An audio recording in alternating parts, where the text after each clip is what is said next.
ከፍቅረኛዬ ጋር ዛሬ ተለያየን። በመካከላችን ምንም አይነት ቅሬታ፣ ምንም አይነት መጎረባበጥ ሳይኖር በእኔና በሱ መሃል እየተዋደድን እየተፋቀርን እየተሳሰብን ግን ተለያየን። እንባ ሚገል ቢሆን ኑሮ በዚህ 3 ቀን ውስጥ ያነባሁት እንባ ይገለኝ ነበር። እንባ ነገሮችን ሁሉ የሚያስተካክል ነገሮችን ሁሉ የሚመልስ ቢሆን ኖሮ በዚህ 3 ቀን ውስጥ ያለቀስኩት እንባ ሁሉን ነገር ባስተካከለልኝ ነበር። ፍቅረኛዬ ሲለየኝ በጣም እንደሚወደኝ በጣም እንደሚያፈቅረኝ ከኔ መለየት ምን ያህል እየከበደው ምን ያህል እያሳመመው ምን ያህል እየጎዳው እንደሆነ እየነገረኝ ነበር የተለያየ ነው። ያን ሲለኛ አምኜዋለሁ። አይኑ ላይም ባንደኔ ባላይም ባያለቅስም ባያነባም ሁኔታውን ሳየው አምኜው ነበር። ወንድ ልጅ አይደል እንዴት በኔ ፊት ያለቅሳል? እንዴት በኔ ፊት ልክ እንደኔ ይንፈቀፈቃል? እሱም ቤቱ ገብቶ የሚጠብቀው ያው የኔ ውጣ ነው ብዬ ቻው ብዬው ተለያየን። እነዛን 3 ቀኖች ካልጋይ ማውረድ አቅቶኝ ፀሐይዋን አይኔን ከፍቼ ማየት አቅቶኝ ሳልንቀሳቀስ ሳልበላ ሳልጠጣ ቅል ኩርምት ብዬ አሳለፍኩ።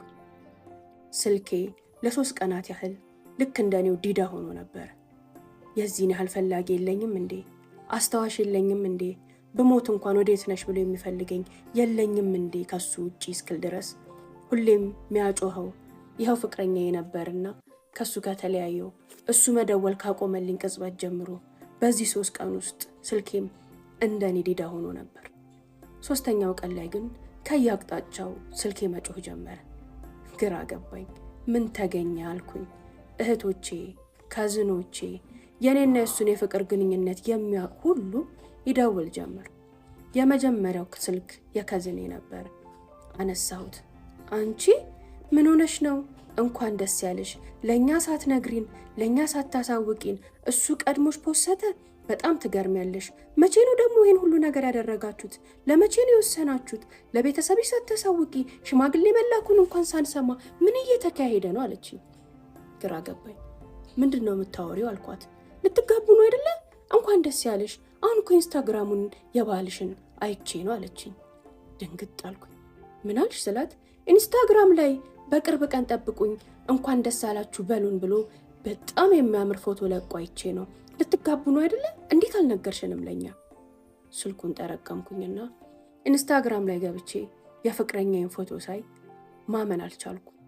ከፀሐይ የሚያበራ ፈገግታ፣ ሐዘን ነክቶት የማያውቅ የሚመስል ሰው ደስታን የሚያሳይ ድንቅ ፎቶ በቂንጠኛ ሁኔታ ተነስቶ በቅርቡ ጠብቁኝ ቀለበት ላድርግ ነው እንኳን ደስ ያለህ በሉኝ ብሎ ተፍነፍክንኮ ከ3 4 5 ፎቶዎችን ኢንስታግራም ላይ ፖስቷል። የኔነሱን ግንኙነት የሚያውቁ የቅርብ ወዳጆቻችን እንኳን ደስ አላችሁ ይሉታል። ሌላው ደግሞ እንኳን ደስ ያለ እንኳን ለዚያ በቃ ይሉታል። ፈገግታውን ሳይ ማመን አቃተኝ። ከትላንት ወደ የተላቀስነው ፍቅረኛዬ ነው። ለአመታት ያፈቀርኩት ፍቅረኛዬ ነው። ከአንቺ ውጭ ብሞት ይሻለኛል በግድ ሆኖብኝ ነው እንጂ አንቺን መተው አልችልም ሲል የነበረው ፍቅረኛዬ ነው። ከት ብዬ ሳቅኩ። የእብደት ሳቅ ነው የሳቅኩት። የቅሌት ሳቅ ነው የሳቅኩት። ዛሬ አጽናንቶ ያቆመኝ ነገር ከሱ ጋር ከመለያየቴ በላይ እሱ ልብ ውስጥ መኖሬ አጽናንቶኝ ነበር።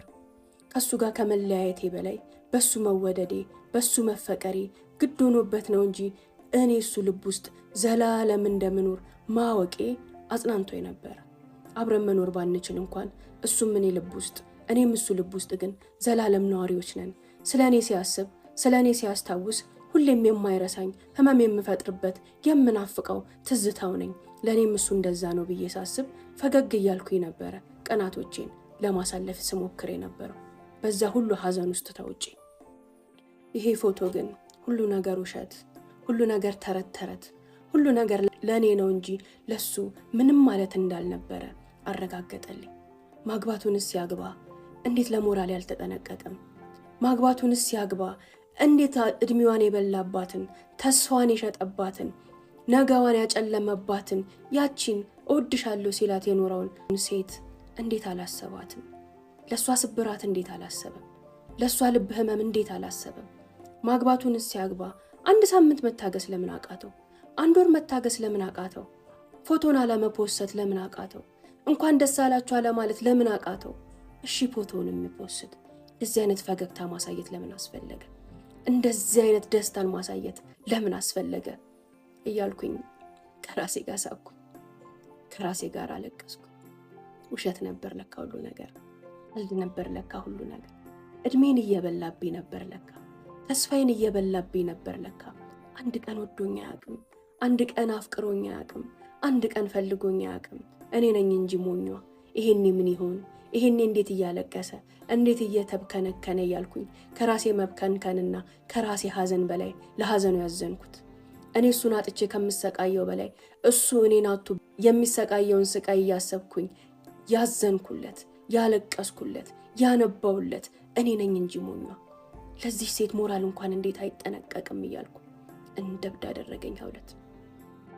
ሰላም ውዶቼ እንዴት ናችሁ? ደህና ናችሁ ወይ? ይህን ቪዲዮ ላይክ፣ ሼር እንዲሁም ደግሞ ኮፒ ሊንክ እያረጋችሁ ተመልከቱት።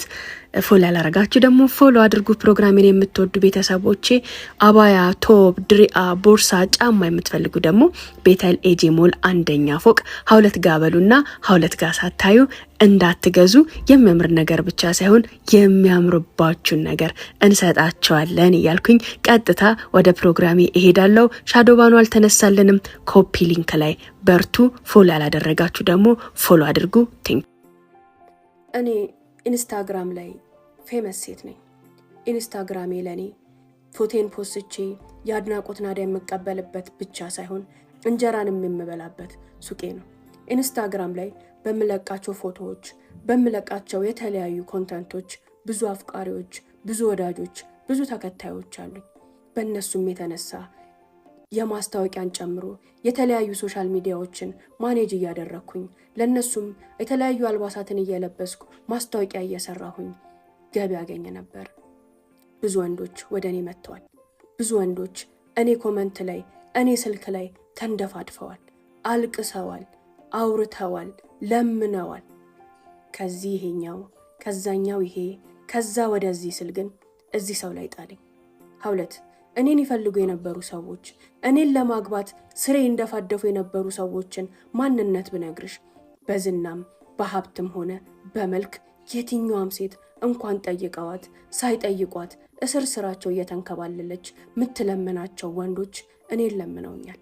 እኔን ለማግባት እግሬ ስር ወድቀዋል። የትኛውንም ግን በእጅ አላርኩም ነበር። አንተ ወዲያ አንተ ወዲህ ያልኩኝ ሳላግጥ ኖሬ እዚህ ሰው ላይ ግን ወደኩኝ። አፈቀርኩት፣ ወደድኩት። ወድጄውም አፍቅሬውም ተያለኝን ሁሉ ተውኩለት።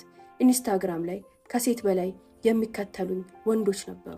እነዛ ወንዶች አስቀኑኝ ሲለኝ እያንዳንዱን ደልቼ ከሺህ ተከታዮቼ በፍሬ የሚቆጠሩ ሴት ተከታዮቼ ቀሩ። እነዛም ሲቀሩ ስራዬም እንደሚስተጓጎል እሙን ነው። የሶሻል ሚዲያ ስራሽንም ጠላሁት ይቅርብሽ ሲለኝ አንተ ከጠላኸው ምን በወጣኝ ብዬ እሱንም እርግፍ አድርጌ ተውኩለት። ታውቂያለሽ ሙሉ ለሙሉ የሱ ሴት፣ የሱ ባሪያ፣ የሱ ብቻ ሆንኩለት። ሁሉንም ነገር እሺ ያልኩት። እኔ ያን ሁሉ ሳረግን እሱ መንገዱ ላይ እየሄደ ነበረ። ስንገናኝ በጣም እንደምንዋደድ ተሰማኝ። አብረን መሆን ጀመርን። ሁሌም ግን በግንኙነታችን ውስጥ አንድ ነገር ይነግረኝ ነበር። የኔ ቤተሰብ ከዘሩ ውጪ እንዳገባ አይፈልግም። የትኛውም ወንድምና እህቶቼ ከዘራቸው ውጪ አያገቡም። እኔ ግን ያላንቺ መኖር አልችልም። ካንቺ ውጪ ሴት ማግባትም አልችልም። እንደምንም ብዬ ቤተሰቤን አሳምኜ አንቺን አገባሻለሁ። ግን የምደገፍብሽ እማምንሽ ከቤተሰቤ ጋር ብቆራረጥ እንኳን አንቺ ላይ እርግጠኛ የምሆንብሽ ሴት ሁኚልኝ ሲለኝ እርግጠኛ እንዲሆንብኝ ብዬ ሙሉ ዓለምን ከኔ ቆረጥኩኝ። ለሱና ለሱ ብቻ ሆኜ ብቻዬን ቀረሁኝ። ፈላጊ እንኳን እስካጣ ድረስ ከናዴ ከእህቶቼ ውጪ ስልኬ ላይ አንድ ሰው እስካይደውል አንድ ሰው ቴክስት እስካያረግ ድረስ እንዲያምነኝ እንዲወደኝ ብዬ ሁሉንም ነገር አደረኩኝ። እህቴም ጓደኞቼም ነግረውኝ ነበር። ዘር ያለበት ነገር እርባና የለውም፣ አስቢበት